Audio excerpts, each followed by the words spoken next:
Ketemu lagi dengan saya Krisyanto Yen Oni. Salam NKRI.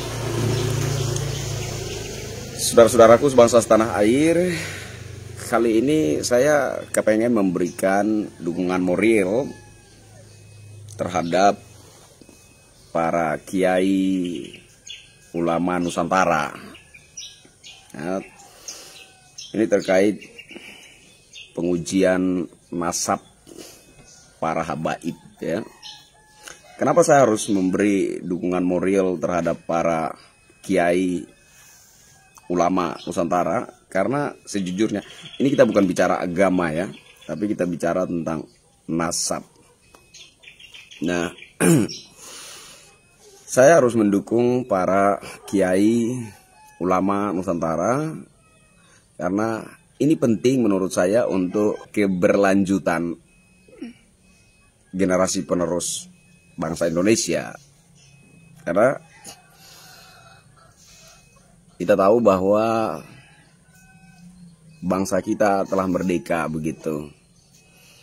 Tetapi tentu saja kita sebagai anak-anak Nusantara menolak segala penjajahan dalam bentuk lain, ya kan? Penjajahan dalam segi ekonomi,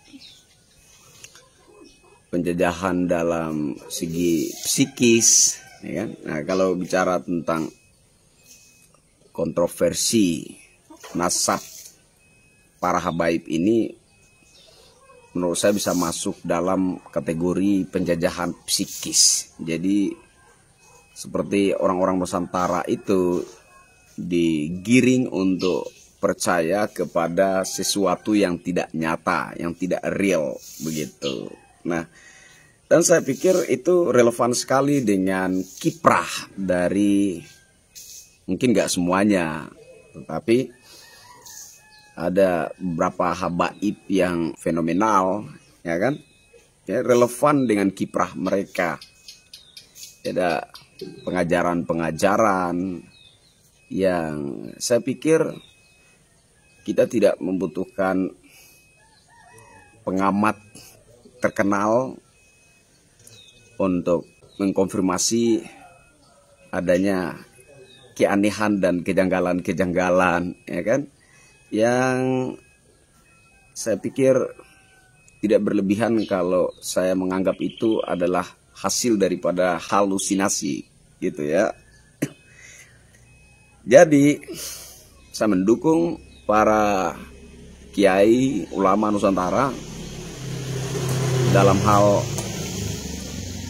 polemik kontroversi nasab para habaib ini. Karena itu tadi saya bilang bahwa kita sebagai anak-anak Nusantara menolak segala penjajahan dalam bentuk apapun. Kita menolak itu. Orang-orang Nusantara tidak boleh terjajah, ya, cukuplah sudah Belanda menjajah bangsa Indonesia, cukuplah sudah bangsa Indonesia dijajah oleh Jepang, gitu. Jangan lagi ada penjajahan dalam bentuk lain, jangan. Nah, saya pikir ke depan pemerintah kita, negara kita akan berjuang untuk melawan, mengatasi penjajahan dalam segi ekonomi, tetapi juga para kiai ulama Nusantara harus berjuang untuk melawan penjajahan psikis, begitu istilah saya. Dari kiprah beberapa habaib yang fenomenal, ya, saya memandangnya itu penjajahan psikis, ya. Ada banyak hal yang menurut saya itu secara logika maupun secara hati nurani itu sulit untuk diterima, gitu. Seperti tidak boleh bersujud kepada orang tua atau sesepuh dan lain sebagainya. Sujud itu hanya kepada Tuhan, kepada Allah, gitu kan. Anehnya mereka sendiri menerima ketika ada santri yang sujud, ya kan, cium tangan bahkan cium kaki mereka. Loh, ini jadi tidak relevan dengan ajaran bahwa tidak boleh sujud kepada manusia siapapun juga kecuali kepada Tuhan Sang Pencipta. Tidak relevan. Tidak boleh sujud kepada orang tua, tidak boleh sujud kepada para kiai, sujud hanya kepada Tuhan Sang Pencipta. Tapi mereka sendiri menerima, bahkan menikmati, ya enggak, ketika ada santri yang merunduk, sujud, cium tangan, cium kaki, mereka menerima dan menikmati itu gitu. Jadi tidak relevan sekali dengan ajaran-ajaran yang mereka sebarkan dalam kiprah mereka, dalam ceramah, dalam tausiah yang mereka berikan begitu.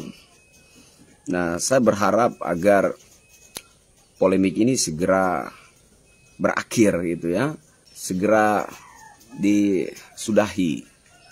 Berharapnya seperti itu. Dan saya berharap kepada para habaib juga. Ya, sekali lagi saya pertegas, saya tidak sedang bicara tentang agama, tetapi saya bicara tentang fenomena yang bagi saya secara pribadi sebagai salah satu anak Nusantara, pemerhati bangsa, meresahkan begitu ya.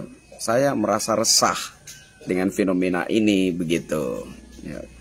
Jika kalian betul-betul adalah keturunan Sang Nabi Muhammad, segala penghormatan yang kami berikan itu menjadi wajar, layak. Tapi jika tidak, maka kami anak-anak Nusantara ini yang menghormati kalian itu dapat dikatakan korban penipuan, korban